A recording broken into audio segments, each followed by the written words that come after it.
Good morning, gardeners, and welcome to Thursday, May 25th. My name is Catherine, and I created a show called Good Morning Gardeners, even though I can't grow green things, because I'm referring to gardening metaphorically.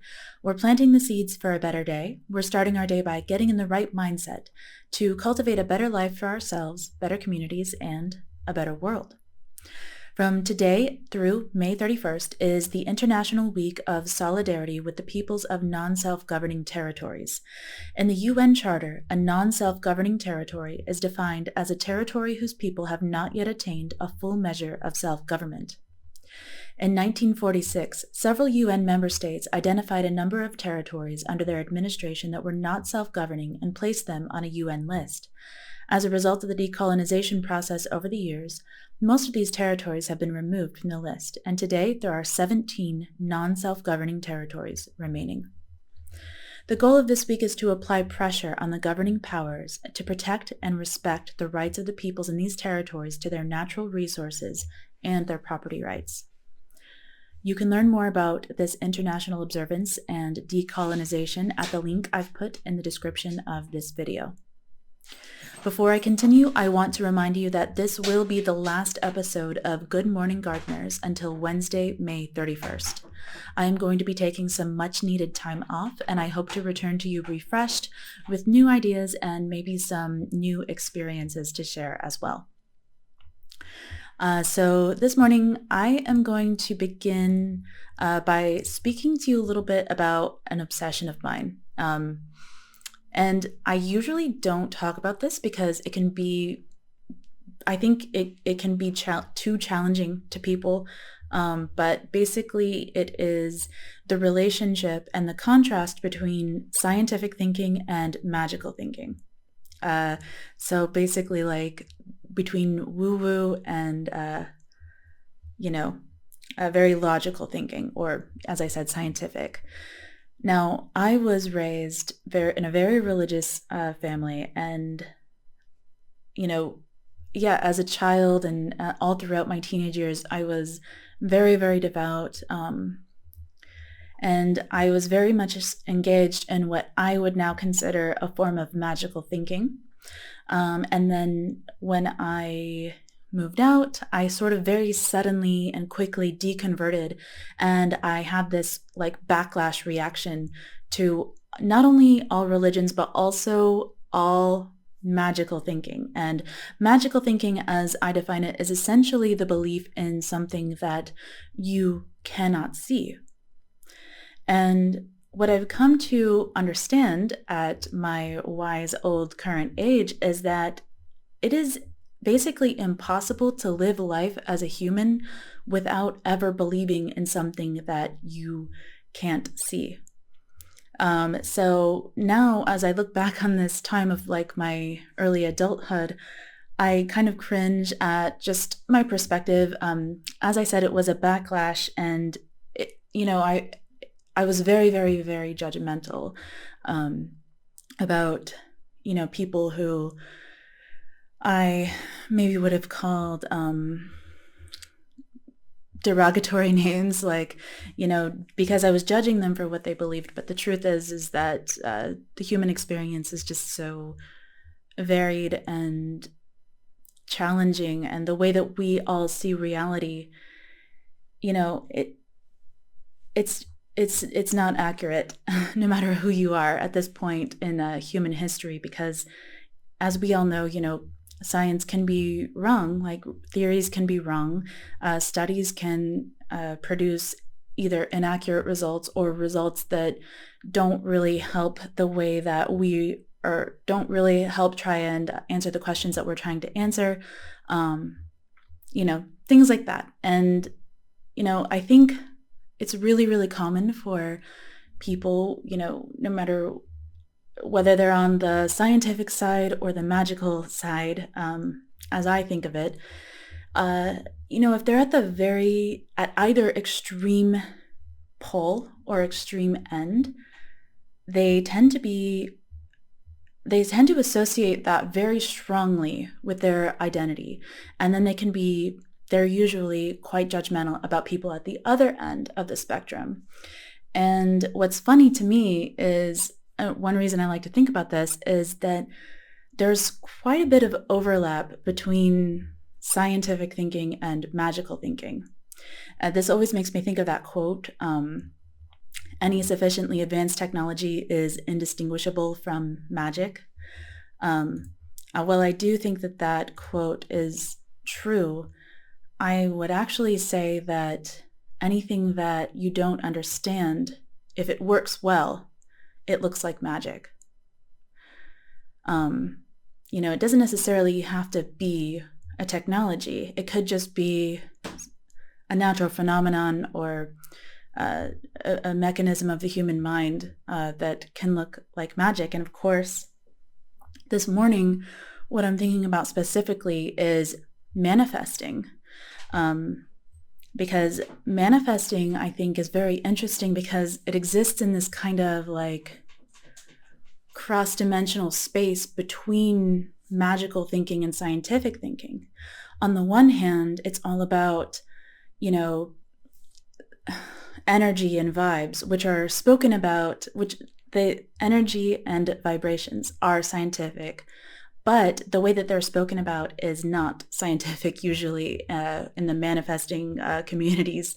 So that is often spoken about very magically. But if you look at, if you drill down to the actions that must be done in order to manifest something, it's almost just like, it's very practical. It's like working toward a goal and optimizing on every level to achieve that goal. But anyway, I'm going to move on for now to our learning moment. Yes, once again, I am rearranging the segments and starting out with the learning moment. I think this will be the last time I'm going to mention this, though. So going forward, you can expect the learning moment and the feel-good moment to be interchangeable. So for our learning moment today, I am going to read from Deep Work by Cal Newport. This is not the first time I have read from this book on this show, but it is the first time I will be reading from it since I finished it. So I'm going to go to the last chapter, the conclusion, when Cal is talking about his own experience with deep work. And if you don't know, deep work is essentially just prolonged periods of intense focus. So Cal writes, I've been a depth devotee for more than a decade, but even I am still regularly surprised by its power. When I was in graduate school, the period when I first encountered and started prioritizing this skill, I found that deep work allowed me to write a pair of quality peer-reviewed papers each year, a respectable rate for a student, while rarely having to work past 5 on weekdays or work at all on the weekends, a rarity among my peers. As I neared my transition to professorship, however, I began to worry. As a student and a postdoc, my time commitments were minimal, leaving me most of my day to shape as I desired. I knew I would lose this luxury in the next phase of my career, and I wasn't confident in my ability to integrate enough deep work into this more demanding schedule to maintain my productivity. Instead of just stewing in my anxiety, I decided to do something about it. I created a plan to bolster my deep work muscles. These training efforts were deployed during my last 2 years at MIT, while I was a postdoc starting to look for professor positions. My main tactic was to introduce artificial constraints on my schedule so as to better approximate the more limited free time I expected as a professor. In addition to my rule about not working at night, I started to take extended lunch breaks in the middle of the day to go for a run and then eat lunch back at my apartment. I also signed a deal to write my 4th book, So Good They Can't Ignore You, during this period, a project, of course, that soon levied its own intense demands on my time. To compensate for these new constraints, I refined my ability to work deeply. Among other methods, I began to more carefully block out deep work hours and preserve them against incursion. I also developed an ability to carefully work through thoughts during the many hours I spent on foot each week, a boon to my productivity, and became obsessive about finding disconnected locations conducive to focus.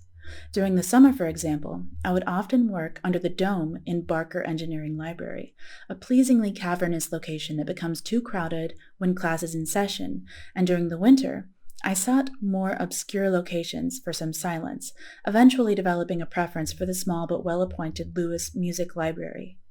At some point, I even bought a $50 high-end grid-lined lab notebook to work on mathematical proofs, believing that its expense would induce more care in my thinking. I ended up surprised by how well this recommitment to depth ended up working. After I'd taken a job as a computer science professor at Georgetown University in the fall of 2011, my obligations did in fact drastically increase. But I had been training for this moment. Not only did I preserve my research productivity, it actually improved. My previous rate of 2 good papers a year, which I maintained as an unencumbered graduate student, leapt to 4 good papers a year, on average, once I became a more encumbered professor. So I actually had to go back and read that section again after my first read-through, because after I finished the book, and I was just sort of mulling it over in my head, I was mostly struck by Cal's athletic approach to his academic work. When I was talking about this chapter later, I described his approach like training for the Olympics of deep focus. So, as a grad student, Cal was worried about whether he'd be able to continue taking nights and weekends off while working at a high enough standard to facilitate a successful career. So he decided to take what I'm thinking of as an athletic training approach, and for his last 2 years as a student, he trained to be a professor. But how did he know that he was going to become a professor? A short time after I'd finished this book and was sort of mulling it over in my head, I couldn't remember whether he'd known he'd become a professor for sure, or whether he just assumed that he would get hired as one. Today, when I revisited the section, I found my answer. These training efforts were deployed during my last 2 years at MIT, while I was a postdoc starting to look for professor positions. So he didn't even have a likely prospect. He had only just started to look for positions when he began this training. This blew my mind because I have never really approached things in my career this way, the way I've always operated. And to be fair, this is how I was told to operate by the university I graduated from, is to first get a job and then train up for it. To first make sure I have a job prospect and then put a ton of effort into developing the skills I need for that position. But Cal Newport began training for the job he wanted 2 years before he would even be available to accept the job. Now, it is true that my industry is quite different from Cal's. He's an academic, and universities and professors have been around for a long time with very little change. I'm in tech, which is an industry that changes very rapidly, and new positions can frequently be born, and old ones die, much more commonly. And there also might be something that I'm missing about the professor or teacher in general career path, because I'm not in that world. So if I'm omitting something if I'm missing something, please excuse my ignorance. But anyway, after finishing the book, I can't help think that I could have benefited from taking Cal's approach to training up for the job that you want, or a job that I wanted. Now, I have done something similar to Cal's approach. I employed a method that I read about in You Are a Badass by Jen Sincero. This was basically the first self-help book that I ever read, and it's influenced my perspective quite a bit. It's all about manifesting your best life, and not in a scientific way. I want to read a section from this book that I now believe is essentially the woo-woo version of Cal Newport's training approach.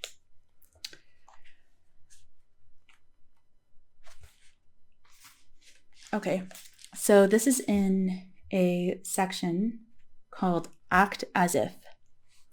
If you want something badly, even if you don't have any evidence that it's possible for you to obtain, believe it anyway. Believe it is anyway. Fake it until you make it. Do it in spite of yourself. Act as if.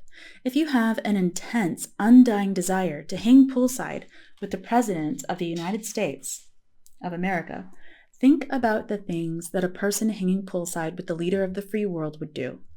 Go pick out the bathing suit you're going to wear. Think of what you're going to talk about. Get your photos of your trip to the Grand Canyon together to show the Commander-in-Chief. Get ready for the event. Tell yourself it's happening. Act like it's happening. Put yourself in situations where you will meet people who can make this happen. Stay wide open to opportunities that can lead you to your goal. Live, eat, sleep, and breathe your vision. You may feel like a crazy person, but you won't when you're playing Marco Polo with the Prez. So, I'm not saying that, Jen Sincero's advice there or her approach is diametrically opposed to Cal Newport's approach because, Cal Newport, he did act as if he was going to get a professorship or a professor job, but when I reread this section this morning, I have to laugh because, it's the examples or the way that Jen writes about it. It's like, it's so much, to me, it seems to be on a much more shallow level than Cal Newport's approach. Like, if I were to extrapolate Jen Sincero's approach to Cal Newport's goals, then Cal would have been buying the suits that he wanted to wear as he was teaching classes as a professor. Do you know what I mean? Like, when I read this and during the subsequent years that I, attempted to live this, I did buy, clothes for jobs that I wanted to get or positions I wanted to hold or things like that. And honestly, I don't think it helped me get a job, not that I can recall. But I want to continue reading for now. Jen Sincero also recommends that you upgrade your environment. If you aspire to have a more up-leveled and inspiring lifestyle than you presently have, and you're actively visualizing this for yourself, it's going to be quite a struggle to keep your thoughts large and in charge if every time you pull up to your rickety-ass home, you hear the Sanford and Son theme song start up in your head. I don't know what that is. So even though you're going to be thinking and imagining the change before it happens, do what you can to make some upgrades to where you're at now. Give the place a paint job and clean it up. Get new furniture or fix up what you already have. Throw out the clutter, let some air in, hang inspiring art on the walls. This will not only help you keep your frequency high, but it will alert the universe that you're not screwing around, that you're doing everything you can and are waiting for further instruction on the how. She also recommends making a vision board. She writes, our minds think in images. If someone says a horse wearing red lipstick, you instantly create a picture in your mind of a horse wearing red lipstick, feeding your mind full of images of the things and experiences that you want to manifest. Your dream house with the infinity pool in Mexico, rolling around on the beach with your red-hot lover, volunteering to help the kids learn how to read at your local library, laughing your face off, surrounded by dear friends, is hugely powerful because your mind sends that image out to source energy, which begins the process of pulling it in. Cut out pictures of places, people, things, and experiences that you want in your life.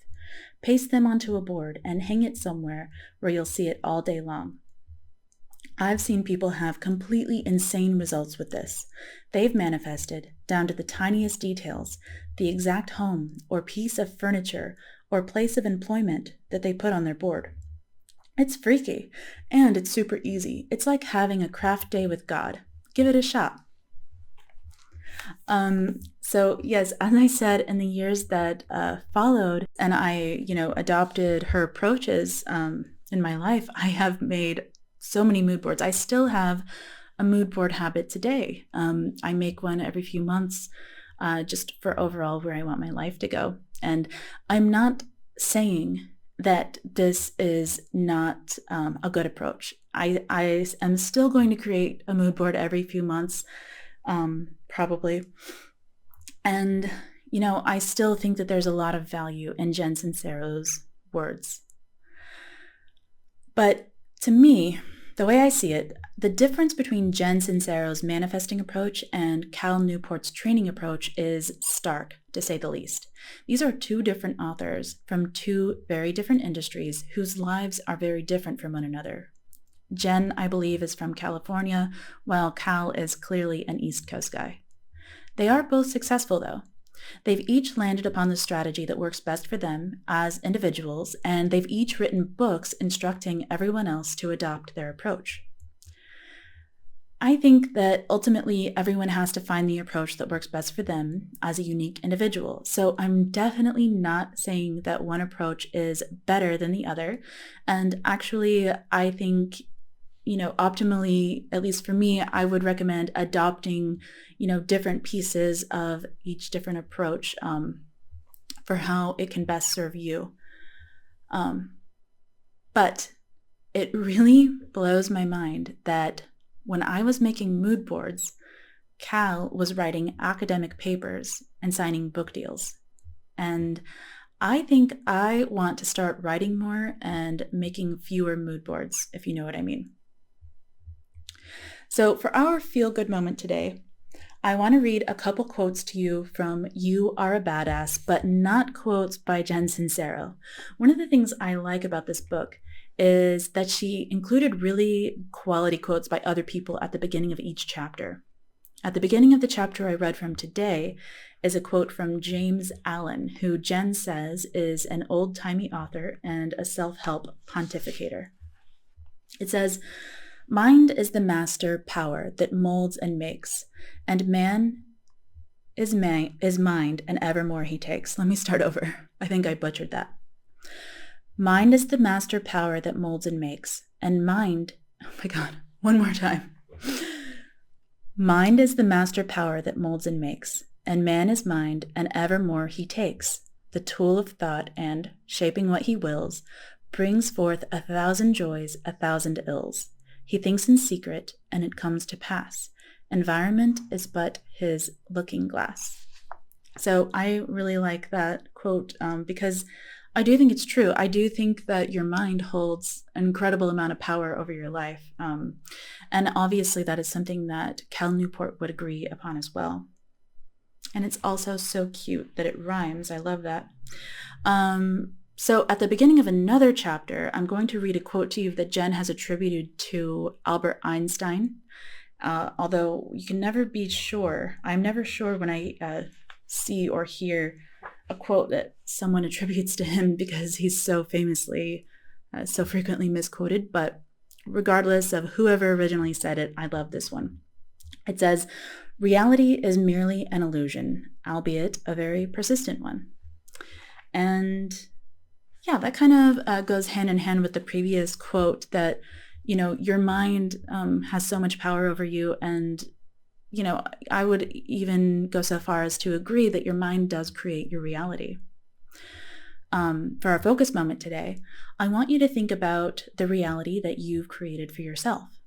We do this with the beliefs we adopt, the rules we set for ourselves, and even the goals that we chase. Think about how different Jen Sincero's reality is from Cal Newport's reality. Jen is a woo-woo hippie who tuned into frequencies and vibes to manifest her best life. Cal is a buttoned-up academic who maximized productivity with athletic-style focused training to achieve his goals. Objectively, it's impossible to say which reality is better because the results, or the evidence that we can observe, is that they both worked for these people who are both successful. So I think the helpful exercise here is to ask yourself, what kind of reality do you want to create for yourself in order to manifest your best life or achieve your goals? Or better yet, what kind of reality do you think would be most helpful for you?